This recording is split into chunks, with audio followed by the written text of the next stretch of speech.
Welcome back to my YouTube channel. Friends, ಎಲ್ಲರೂ ಹೇಗಿದ್ದೀರಿ? ಎಲ್ಲರೂ ಸೂಪರ್ ಆಗಿದ್ದೀರಾ ಅಂತ ಅನ್ಕೊತಾ ವ್ಲಾಗ್ನ ಸ್ಟಾರ್ಟ್ ಮಾಡ್ತಾ ಇದ್ದೀನಿ. ಸಂಜೆ ಆಗಿದೆ ಫ್ರೆಂಡ್ಸ್ ಇವಾಗ ಆಲ್ರೆಡಿ. ಸೊ ಈಗ ವ್ಲಾಗ್ ಸ್ಟಾರ್ಟ್ ಮಾಡ್ಕೊಂಡಿದ್ದೀನಿ. ಸೊ ಬೆಳಗ್ಗೆಯಿಂದ ತಿಂಡಿ ತಿಂದು ಮಲಗಿದ್ದೆ. ತಿಂಡಿನೂ ಮನಸ್ಸಿಲ್ದ ರೀತಿಲಿ ತಿಂಡಿ ತಿಂದು ಮಲಗಿದ್ದು.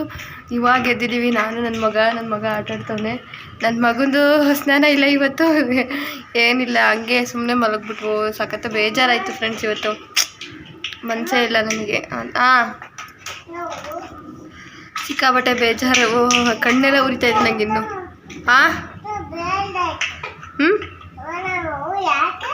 ಏನು ಪಾರ್ಕಿಗೆ ಹೋಗಕ್ಕ? ಪಾರ್ಕಿಗೆ ಹೋಗಿಗಾರೆ ಮಳೆ ಬರಂಗಾಯ್ತಲ್ಲ ಕಂದ.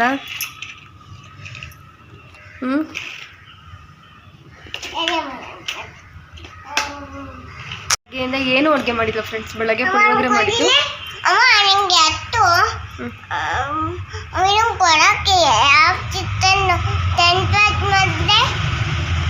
ಏನ್ ಮಾಡಿದೆ? ಏನ್ ತಪ್ಪಾಯ್ತು? Time pass? ನಾನೇನು ಟೈಮ್ ಪಾಸ್ ಮಾಡಿದೆ? ನಿಂಗೆ ಬೇಕಾದ್ರೆ ನೀನೇ ತಗೋಬೇಕು.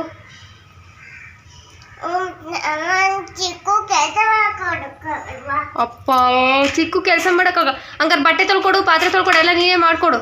ಚಿಕ್ಕು ಕೆಲಸ ಮಾಡೋಕ್ಕಾಗಲ್ವಂತೆ, ನೋಡು ಕತೆಯ ಎಲ್ಲ ನೀನೇ ಮಾಡೋ. ಸೊ ಬೆಳಗ್ಗೆ ಪುಳಿಯೋಗರೆ ಮಾಡಿದ್ದೆ ಫ್ರೆಂಡ್ಸ್, ಅದೇ ಇತ್ತು. ಅದೇ ಈತೆ ಈಗಲೂ ಕೂಡ. ಅದು ಹೆಂಗಾಗೈತೆ ಅಂದರೆ ಅನ್ನ ಫುಲ್ ಹೊರಟಾಗೈತೆ, ತಿನ್ನೋಕ್ಕಾಗ್ತಾಯಿಲ್ಲ. ಬೆಳಗ್ಗೆ ತಿಂದಿದ್ದೆ ನನ್ನ ಮನಸ್ಸಿಲ್ದ ರೀತಿ ತಿಂದೆ. ಸೊ ಈಗ 6 ಗಂಟೆ ಆಗೈತೆ. ಬೆಳಗ್ಗೆ ಸ್ವಲ್ಪ ತಿಂಡಿ ತಿಂದು ಮಲ್ಕೊಂಡಿದ್ದು ನಾವು. ಏನೇ ಕೆಲಸ ಮಾಡಿರಲಿಲ್ಲ ಫ್ರೆಂಡ್ಸ್, ಎದ್ದು ಈಗ ಮಾಡಿದೆ ನಾನು. ಯೂನಿಫಾರ್ಮ್ ಒಂದು ಬೆಳಗ್ಗೆ ತೊಳೆದಾಕ ಮಲಗಿದ್ದೆ. ಇನ್ನೇನು ಮಾಡಿರಲಿಲ್ಲ, ಏನು ಮಾಡೋಕ್ಕೆ ಮನಸ್ಸು ಇರಲಿಲ್ಲ. ಸಿಕ್ಕಾಪಟ್ಟೆ ಬೇಜಾರಾಯಿತು. ಯಾವ ಥರ ಬೇಜಾರು ಅಂದರೆ ನನ್ನ ಬಗ್ಗೆ ನನಗೆ ಒಂಥರ ಅನಿಸ್ಬಿಟ್ಟಿತ್ತು, ಅಷ್ಟು ಬೇಜಾರಾಗಿತ್ತು. ಕಾರಣ ಹೇಳೋ ಸ್ಥಿತಿಲಿ ನಾನಿಲ್ಲ. ಸೊ ಯಾವಾಗಾದರೂ ಕಾರಣ ಹೇಳಬೇಕು ಅನ್ಸಿದ್ರೆ ಮುಂದೊಂದು ದಿನ ಹೇಳ್ತೀನಿ ಖಂಡಿತ. ಇದ್ರ ಬಗ್ಗೆ ನಿಜ ಬೇಜಾರಿದೆ. ಸೊ ಬನ್ನಿ ಬ್ಲಾಗ್ ಹೇಗೆ ಹೋಗುತ್ತೆ ಅಂತ ನೋಡೋಣ. ಟ್ರೈ ಮಾಡ್ತೀನಿ ಇವಾಗ. ಯಾವತ್ತೂ ಮಾಡಿಲ್ಲ, ಇದೆ ಫಸ್ಟ್ ಟೈಮ್ ಮಾಡ್ತಿರೋದು. ಮಾಡೋದು ಗೊತ್ತು, ಬಟ್ ಮಾಡೋದು ತಿಂದಿದ್ದೀನಿ. ನಾನು ಯಾವತ್ತೂ ಮಾಡಿಲ್ಲ, ಇವತ್ತು ಟ್ರೈ ಮಾಡ್ತೀನಿ. ಬನ್ನಿ. ರೊಟ್ಟಿ ಆಗೋಕ್ಕಿನ್ನೂ ಟೈಮ್ ಹಿಡಿಯುತ್ತೆ ಫ್ರೆಂಡ್ಸ್, ಹಂಗಾಗಿ ಸ್ವಲ್ಪ ಟೀ ಮಾಡ್ಕೊಂಡು ಕುಡಿತೀನಿ ಇವಾಗ. ಸೊ ಟೀ ಮಾಡ್ಕೊಂಡು ಕುಡಿದ್ರೆ ಸ್ವಲ್ಪ ಸಮಾಧಾನ ಆಗುತ್ತೆ. ಸಿಕ್ಕಾಬಟ್ಟೆ ಬೇಜಾರು, ಹೊಟ್ಟೆ ಹಸು, ಸಿಟ್ಟು ಎಲ್ಲ ಆಗ್ಬಿಟ್ಟಿದೆ ನನಗಂತೂ ಇವತ್ತು. ಸೊ ಬನ್ನಿ ಟೀ ಮಾಡೋಣ. ಸಾರಿ ಫ್ರೆಂಡ್ಸ್, ಗೊತ್ತಾಗ್ತಾ ಇಲ್ಲ ನಿಮಗೆ. ರೊಟ್ಟಿ ಅಂತಿದ್ದೀನಿ, ಮಸಾಲೆ ರೊಟ್ಟಿ ಮಾಡೋಣ ಅಂತ ಅಂದ್ಕೊಂಡಿದ್ದೀನಿ. ಆದರೆ ಆಗಲಿಲ್ಲ. ಇವಾಗ ಸಮೋಸ ತೊಗೊಂಡಿದ್ದೆ, ಸಮೋಸ ಜೊತೆಗೆ ಟೀ ಮಾಡ್ಕೋತಾ ಇದ್ದೀನಿ. ಇವತ್ತಂತೂ ತುಂಬಾ ಡಿಸ್ಟರ್ಬ್ ಆಗಿದೆ ಅಂತಲೇ ಹೇಳ್ಬೋದು. ಯಾಕೆ ಅಂತ ನಾನು ಹೇಳ್ದಾಗೆ ಯಾವತ್ತಾರು ಒಂದಿನ ಕಾರಣ ಹೇಳೋ ಟೈಮ್ ಬಂದರೆ ಖಂಡಿತ ಹೇಳ್ತೀನಿ. ಸೊ ಇವಾಗ ಟೀ ಮಾಡ್ಕೊತಾ ಇದ್ದೀನಿ. ಸ್ವಲ್ಪ ಟೀನ ಜಾಸ್ತಿನೇ ಕಾಯಿಸ್ಕೊತೀನಿ ನಾನು ದೊಡ್ಡ ಲೋಟದಲ್ಲಿ. ಅಂದರೆ ನನಗೆ ಸ್ವಲ್ಪ, ಅಣ್ಣಂಗೆ ಸ್ವಲ್ಪ ಬಂದಾಗ ಬಿಸಿ ಮಾಡಿಕೊಡ್ತೀನಿ. ಮತ್ತು ಇಡೋದು ಯಾರು ಅಂತ ಅಷ್ಟೇ. ಆ ಕಡೆ ಎಲ್ಲ ಸೊಪ್ಪೆಲ್ಲ ತೊಳೆದಿಟ್ಕೊಂಡಿದ್ದೀನಿ ರೊಟ್ಟಿ ಮಾಡೋಣ ಅಂತ ಹೇಳಿ. ಆದರೆ ರೊಟ್ಟಿ ಮಾಡಲಿಲ್ಲ ನಾನು. ಬೆಳಗ್ಗೆ ಮಾಡಿದ್ರೆ ತಿಂಡಿಗೆ ಬ್ರೇಕ್ಫಾಸ್ಟಿಗೆ ಆಗುತ್ತೆ. ಈಗ ಸಂಜೆ ಮಾಡಿದ್ರೆ ಪುನಿ ಬರೋದು ಲೇಟ್ ಆಗುತ್ತೆ. ಮತ್ತು ಅವರಿಗೆ ಅನ್ನ ಸಾಂಬಾರು ಮುದ್ದೆ ಮಾಡಬೇಕು ರೊಟ್ಟಿ ಜೊತೆಗೆ. ಅದನ್ನು ಮಾಡ್ಕೊಂಡು ಕೂತ್ಕೊಂಡ್ರೆ ಟೈಮ್ ವೇಸ್ಟ್ ಆಗುತ್ತೆ ಅಂತ ಹೇಳಿ ನಾನು ರೊಟ್ಟಿನ ಕ್ಯಾನ್ಸಲ್ ಮಾಡಿಬಿಟ್ಟೆ. ಯೋಚನೆ ಮಾಡ್ತಾನೆ ಟೀ ಕುಡಿತಾ ಇದ್ದೆ. ಏನು ಮಾಡೋದು, ರೊಟ್ಟಿ ಹಾಕೋದಾ, ಏನು ಮಾಡೋದು ಅಂತ ಯೋಚನೆ ಮಾಡ್ತಾಯಿದ್ದೆ. ಸೊಪ್ಪೆಲ್ಲ ತೊಳೆದಿಟ್ಟು ಆಮೇಲೆ ಹೆಚ್ಚೋಕ್ಕಿಂತ ಮುಂಚೆ ಯೋಚನೆ ಮಾಡಿದೆ, ಏನು ಮಾಡೋಣ ಬೇಡವಾ ಅಂತ. ಆಮೇಲೆ ಪುನಿನೆಲ್ಲ ನೆನಪಿಸ್ಕೊಂಡು ಇವ್ರು ತಿನ್ನಲ್ಲ ದೊಡ್ಡ ರೋತೆ ಅಂದ್ಕೊಂಡು ಬೇಡ ಅಂತೇಳಿ ಸುಮ್ಮನೆ ಆಗ್ಬಿಟ್ಟೆ. ಸೊ ಸಮೋಸ ಅಂತೂ ಸಕ್ಕತ್ತಾಗಿತ್ತು. ಪುನರ್ಗೋಸ್ಕರ ತೊಗೊಂಡಿದ್ದು, ಬಟ್ ಪುನರ್ವು ತಿನ್ನಲೇ ಇಲ್ಲ. ಇಲ್ಲಿ ಈರುಳ್ಳಿ ಸಮೋಸ ಬಿಸಿಯಾಗಿ ಮಾಡೋಕ್ಕೆ ಬರ್ತಾರೆ. ಹೋದ ಸಲ ತೊಗೊಂಡಿದ್ದೆ, ಅಷ್ಟು ಚೆನ್ನಾಗಿರಲಿಲ್ಲ. ಈ ಸಲವೂ ಸ್ವಲ್ಪ ಟೇಸ್ಟ್ ಕಡಿಮೆನೇ, ಬಟ್ ಹೋದ ಸತಿಗಿಂತ ಬೆಟರ್ ಆಗಿತ್ತು ಅಂತಲೇ ಹೇಳ್ಬೋದು. ಸೊ ಟೀ ಜೊತೆಗಂತೂ ಸ್ನ್ಯಾಕ್ಸ್ ಟೈಪಲ್ಲಿ ಹೊಟ್ಟೆನೇ ತುಂಬೋಯ್ತು. ಆಮೇಲೆ ಕೊನೆಗೆ ಬೇಗ ಅಡುಗೆನೂ ಕೂಡ ಮಾಡ್ತಾಯಿದ್ದೀನಿ ಇವತ್ತು. ಚಳಿ ಇತ್ತು, ಚಳಿ ಜೊತೆಗೆ ಬಿಸಿ ಟೀ, ಮಳೆ ಮತ್ತು ಸಮೋಸ ಸೂಪರಾಗಿತ್ತು ಅಂತಲೇ ಹೇಳ್ಬೋದು. ನೋಡ್ತಾ ಇರ್ಬೋದು ನೀವು, ಕುರಿ ಹರ್ಚೋ ಸೌಂಡ್ ಕೇಳಿಸ್ತಾ ಇದೆ. ಅಂದರೆ ನಾನು ಊರಲ್ಲಿ ವಾಯ್ಸ್ ಕೊಡ್ತಾ ಇರೋದ್ರಿಂದ ಸ್ವಲ್ಪ ಕುರಿ ಸೌಂಡ್ ಕೇಳಿಸ್ತಾ ಇದೆ. ಸೊ ಇವಾಗ ಸಂಜೆ ಆಯಿತು. ಬಟ್ಟೆನೆಲ್ಲ ನೆನ್ನೆ ತೊಳೆದೋಕ್ಕಿದ್ದು, ಮಡಚೆ ಇರಲಿಲ್ಲ. ತುಂಬ ಬಟ್ಟೆ ತೊಳೆದೆ ಅಂತ ಹೇಳಿದ್ನಲ್ಲ. ಸೊ ತುಂಬ ಬಟ್ಟೆನ ಅದನ್ನು ತೊಳೆದು ಒಣಗಿಸ್ಬಿಟ್ಟು ಹಂಗೆ ತಂದಿಟ್ಟಿದ್ದೆ. ಸೊ ಇವಾಗ ಮಡಚಿಡೋಣ ಅಂತೇಳಿ ಮಡಚಿಡ್ತಾ ಇದ್ದೀನಿ. ಸ್ಟ್ಯಾಂಡ್ ತಂದರು ಫ್ರೆಂಡ್ಸ್, ಅದನ್ನು ಓದುವಾಗಲೇ ಹೇಳಿದ್ದೀನಿ. ಅದು ಪ್ಲಾಸ್ಟಿಕ್ ಫೈಬರ್ ಥರ ಬರುತ್ತಲ್ಲ ಆ ಥರದ್ದು ತೊಗೊಂಬಂದಿದ್ದಾರೆ. ನಾಟ್ ಬ್ಯಾಡ್ ಅಂತ ಹೇಳ್ಬೋದು, ಸದ್ಯಕ್ಕೆ ಇರಲಿ ಅಂತ ಹೇಳಿ ಅಷ್ಟೇ. ಪುನರ್ವಿಗೆ ಈಗ ಆರಾಮ್ ಅನಿಸುತ್ತೆ ಅದರಲ್ಲಿ ಚೇರ್ ಮೇಲೆ ಕುತ್ಕೊಂಡು ನೋಡೋಕ್ಕೆ. ಸೊ ಈಗ ಬಟ್ಟೆನ ಮಡಿಸ್ತಾ ಇದ್ದೀನಿ. ಬಟ್ಟೆ ಮಡಿಸೋದೇ ಒಂದು ದೊಡ್ಡ ಟಾಸ್ಕ್ ಅಂತಲೇ ಹೇಳ್ತೀನಿ. ಯಾವನ್ ಮಡಿಸ್ತಾನೆ ಅನ್ನಂಗಾಗುತ್ತೆ. ಅತ್ಲಾಗಿ ತೊಳೆದಿದ್ದಲ್ದೇ ಮಡ್ಚೋದು ಬೇರೆ ಅನ್ಸುತ್ತೆ. ಯಾರಾದರೂ ಮಡ್ಚೋರಿದ್ರೆ ಎಷ್ಟು ಚೆನ್ನಾಗಿರೋದು ಅಂತ. ಫ್ರೆಂಡ್ಸ್ ನನಗೆ ಯಾಕೋ ಮೂಡೇ ಇದೆ, ಈಗ 2 ದಿವಸದಿಂದ ಸಿಕ್ಕಾಪಟ್ಟೆ ಮೂಡಾಕು. ಸೊ ಹಾಗಾಗಿ ಇವಾಗ ಬಟ್ಟೆ ಮಡ್ಸೋಣ ಅಂತ ಹೇಳಿ ಮಡಿಸ್ತಾ ಇದ್ದೀನಿ. ನಿಂಗೆ ಏನು ಬೇಕು ಕಣ? ಡೈರಿ ಮಿಲ್ಕ್ ಬೇಕಾ? ಬಾಳೆಹಣ್ಣು ಬೇಕಾ? ತರ ಬಾಳೆಹಣ್ಣು ನಿಧಾನ ಹೋಗ್ಬೇಕು. ನಿಧಾನ ಮೊಬೈಲ್ ನಿಧಾನ.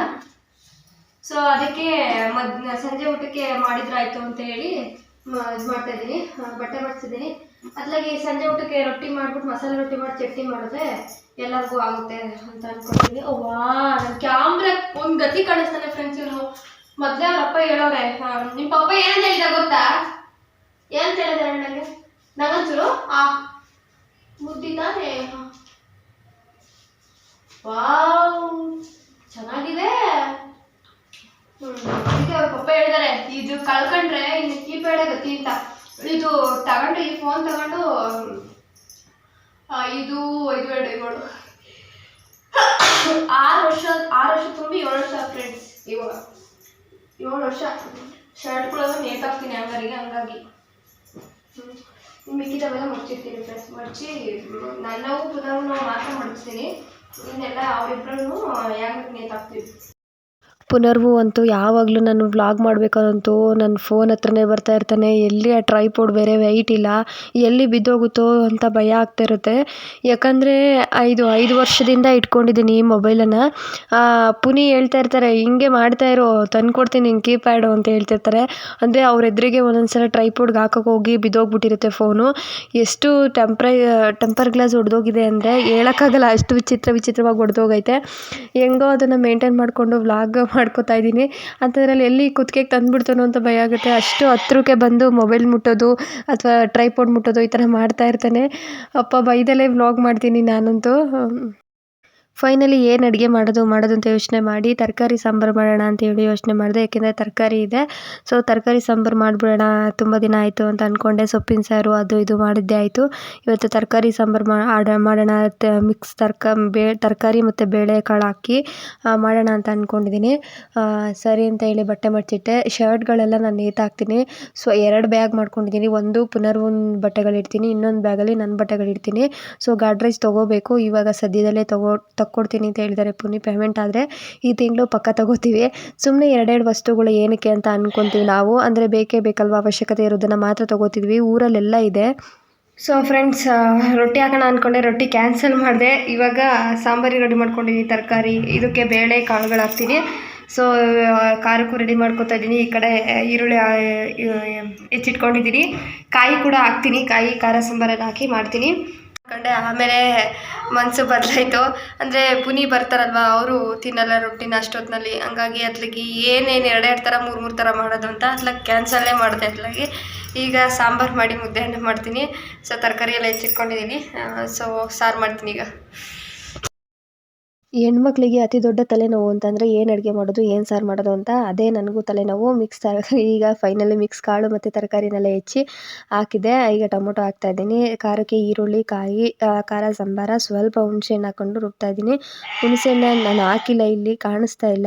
ಬಟ್ ಆಮೇಲೆ ಸ್ವಲ್ಪ ರುಬ್ಬಿ ಆದಮೇಲೆ ನೆನ್ಪು ಮಾಡಿಸ್ಕೊಂಡೆ, ಹುಣಸೆಹಣ್ಣೆ ಹಾಕಲಿಲ್ವ ಅಂತ ಹೇಳಿ ರುಬ್ಬಿ ಆದಮೇಲೆ ಸ್ವಲ್ಪ ಹುಣಸೆಹಣ್ಣು ಆ್ಯಡ್ ಮಾಡ್ಕೊಂಡಿದ್ದೀನಿ.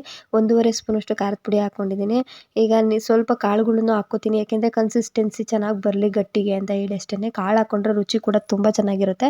ಸೊ ಹಾಗಾಗಿ ರುಬ್ಬೋಕೆ ಒಂದು ಸ್ವಲ್ಪ ಕಾಳು ಅಂದರೆ ಆರಕ್ಕೆ ಇಟ್ಟಿರ್ತೀನಿ. ಸ್ವಲ್ಪ ವಿಷಲ್ ಬಿಟ್ಟ ಮೇಲೆ ಹಾಗೆ ರುಬ್ಕೋತೀನಿ. ಚೆನ್ನಾಗಿರುತ್ತೆ, ಟೇಸ್ಟ್ ಮಾತ್ರ ಸಖತ್ತಾಗಿರುತ್ತೆ. ಒಂದ್ಸಲ ನೋಡಿ ಎಲ್ಲ ಒಗ್ಗರಣೆ ಮಾಡಿ ಸಾಂಬಾರು ಮಾಡಿದ್ರಂತೂ ಸಖತ್ತಾಗಿರುತ್ತೆ. ನಾನು ಸಪ್ಪೆಸರು ಕಡಿಮೆನೇ ಇಟ್ಟಿದ್ದೆ. ಸೊ ಹಾಗಾಗಿ ಖಾರ ಡೈರೆಕ್ಟಾಗಿ ಹಾಕಿ ಕುದಿಸ್ಕೊತಾ ಇದ್ದೀನಿ. ಈ ಕಡೆ ಪಕ್ಕದಲ್ಲಿ ಒಗ್ಗರಣೆ ಮಾಡ್ಕೊತಾ ಇದ್ದೀನಿ. ಕರ್ಬೇವಿನ ಸೊಪ್ಪು ಏನೂ ಹಾಕಲಿಲ್ಲ, ಸದ್ಯಕ್ಕೆ ಟೈಮ್ ಆಗಿಬಿಟ್ಟಿತ್ತು. ಪುನರ್ ಬೇರೆ ಹಸು ಅಂತ ಹೇಳ್ತಿದ್ದೆ. ಸೊ ಹಾಗಾಗಿ ಸಾಂಬಾರನ್ನ ಮಾಡಿದೆ. ಸ್ವಲ್ಪ ಕೊತ್ತಂಬರಿ ಸೊಪ್ಪು ಕೂಡ ಕಟ್ ಮಾಡಿ ಮೇಲೆ ಹಾಕ್ಕೋತಾ ಇದ್ದೀನಿ. ರುಚಿಗೆ ತಕ್ಕಷ್ಟು ಉಪ್ಪು ಹಾಕಿದ್ರೆ ಸಾಂಬಾರು ರೆಡಿ ಅಂತಲೇ ಹೇಳ್ಬೋದು. ಸೂಪರಾಗಿರುತ್ತೆ ಸಾಂಬಾರು. ಸ್ವಲ್ಪ ಒಮ್ಮೆ ಟ್ರೈ ಮಾಡಿ ನೋಡಿ ಇದನ್ನು. ಮುದ್ದೆ ಕುದೀತಿದೆ ಫ್ರೆಂಡ್ಸ್, ಮುದ್ದೆ ಮಾಡ್ತಾಯಿದ್ದೀನಿ. ಸೊ ಬೇಗನೆ ಅಡುಗೆ ಮಾಡ್ತಿದ್ದೀನಿ ಇವತ್ತು, ಏಕೆಂದರೆ ಬೆಳಗ್ಗೆನೂ ಊಟ ಮಾಡಿಲ್ಲ. ಪುನರ್ ಪಾಪ ಊಟ ಅಂತ ಇದ್ದಾನೆ. ಅವ್ನು ಯಾವತ್ತೂ ಊಟ ಕೇಳಲ್ಲ ಆ್ಯಕ್ಚುಲಿ, ಅಂದರೆ ಅವ್ನು ತಿನ್ನೋದೇ ಮಧ್ಯಾಹ್ನ. ಇವತ್ತು ಯಾಕೋ ಪಾಪ ಬೇಕು ಅಂತ ಅಂತಿದೆ. ಸೊ ಅನ್ನ ಇದೆ ಬೆಳಗ್ಗೆದು, ಅದು ಒರಟಾಗಿದೆ, ಅದು ನಾನೇ ತಿನ್ನೋಕ್ಕಾಗ್ತಾಯಿಲ್ಲ, ಇನ್ನು ಮಗು ಹೆಂಗೆ ತಿನ್ನುತ್ತೆ. ಅದಕ್ಕೆ ಇವತ್ತು ಬೇಗನೆ ಅಡುಗೆ ಮಾಡ್ತಿದ್ದೀನಿ. ಸೊ ಆಯಿತು, ಎಲ್ಲ ಅನ್ನ ಸಾಂಬಾರು ಎಲ್ಲದು ಆಯಿತು. ಈಗ ಮುದ್ದೆ ಕಟ್ಟಿದ್ರೆ ಮುದ್ದೆ ಕಟ್ಟಿ ಊಟ ಮಾಡಿಸ್ತೀನಿ ಮಗಿಗೆ. ಬೆಳಗ್ಗೆ ತಿಂಡಿ ತಿಂದು ಮಲಗಿದವರು 5 ಗಂಟೆಗೆ ಎದ್ದು ಆಮೇಲೆ ಮನೆ ಕೆಲಸ ಮುಗಿಸಿ ಇವಾಗ ಅಡುಗೆ ಮಾಡಿ ಊಟ ಮಾಡ್ತಿದ್ರೆ ಒಂಥರ ಸುಖ ಅಂತ ಅನಿಸುತ್ತೆ. ನಿಜವಾಗ್ಲೂ ಒಂದೊಂದು ದಿನ ಹೆಂಗೆ ಅನ್ನಿಸ್ಬಿಡುತ್ತೆ ಅಂದರೆ ಏನೂ ಕೆಲಸ ಮಾಡಲಿಲ್ವಲ್ಲ ಅಂತ ಅನಿಸುತ್ತೆ. ಆಮೇಲೆ ಒಂದೇ ಹೊಸಿಗೆ ಮಾಡ್ತೀನಿ. ಯೂನಿಫಾರ್ಮ್ ತೊಳೆದಾಕ್ಬಿಟ್ರೆ ನಾನು ಆಮೇಲೆ ನಿಧಾನಕ್ಕೆ ಕೆಲಸ ಮಾಡ್ಕೋತೀನಿ. ಇವತ್ತು ಯಾಕೋ ಫುಲ್ ಮೂಡ್ ಆಫ್ ಆಗಿಬಿಟ್ಟಿತ್ತು, ಹಂಗಾಗಿ ಮಲ್ಕೊಂಡಿದ್ದೆ. ಎದ್ಮೇಲೆ ಕೆಲಸ ಮುಗಿಸಿ ಇವಾಗ ಬಿಸಿ ಬಿಸಿ ಅಡುಗೆ ಮಾಡಿ ಮಗುಗೆ ತಿನ್ನಿಸಿ ನಾನು ಊಟ ಮಾಡಿದ್ರೆ ತುಂಬಾ ಚೆನ್ನಾಗಿರುತ್ತೆ. ಕೈ ಬೇರೆ ನೋಡಿ, ನನಗೆ ಮುದ್ದೆ ಕಟ್ಟಬೇಕಾದ್ರೆ ಕೈ ತುಂಬ ಸುಡುತ್ತೆ, ಹೆಂಗೆ ಕೆಂಪಾಗಿದೆ ಅಂತ. ಸೊ ಒಂದೇ 3 ಮುದ್ದೆ ಆಗೋವಷ್ಟು ಅಷ್ಟೇ ಮಾಡೋದು ನಾನು, ಜಾಸ್ತಿ ಮುದ್ದೆ ಮಾಡೋದಿಲ್ಲ. ಮುದ್ದೆ ಸ್ವಲ್ಪನೇ ಆಗಲಿ, ನಾನು ಜಾಸ್ತಿ ತಿನ್ನಲ್ಲ ಮುದ್ದೆನ, ಆದರೂ ಮುದ್ದೆ ಇಲ್ಲ ಅಂದರೆ ಊಟ ಫಿಲ್ ಅಂತ ಅನ್ಸೋದೇ ಇಲ್ಲ. ಸೊ ಬಿಸಿ ಬಿಸಿ ಮುದ್ದೆ, ಸ್ವಲ್ಪ ಸಾರು, ತುಪ್ಪ. ಪುನರ್ವಗಿದ್ದು ನಾನು ತುಪ್ಪ ತಿನ್ನೋದಿಲ್ಲ, ತರಕಾರಿ ತಿಂತಾನೆ. ಅಂದರೆ ಆರಿಸಿ ನಿಧಾನಕ್ಕೆ ತಿನ್ನಿಸಿದ್ರೆ, ಅಂದರೆ ಬಾಯ್ ಮಾಡಬೇಕು ಅವನಿಗೆ, ತಿನ್ನೋ ಏನಾಗಲ್ಲ ಅಂತ ಅಂದರೆ ತಿಂತಾನೆ, ಅಲ್ಲಿವರೆಗೂ ತಿನ್ನಲ್ಲ ಅವನು. ಕ್ಯಾರೆಟ್ ಅಂದರೆ ತುಂಬ ಇಷ್ಟ ಅವನಿಗೆ, ಎಲ್ಲ ಮಿಕ್ಸ್ ತರಕಾರಿ ಹಾಕಿದ್ನಲ್ಲ, ಸೊ ಹಾಗಾಗಿ ಸ್ವಲ್ಪ ಕಾಳನ್ನೂ ಕೂಡ ಹಾಕ್ಕೊಂಡೆ. ಖಾರ ಅಂತಿರ್ತಾನೆ, ಹಂಗಾಗಿ ಯಾವಾಗಲೂ ತುಪ್ಪ ಹಾಕ್ಕೊತಾನೆ ಇರ್ತೀನಿ ನಾನು. ತುಪ್ಪ ಇಲ್ದಲೇ ತಿನ್ನೋದೇ ಇಲ್ಲ ನಮ್ಮ ಗೌಡ್ರು.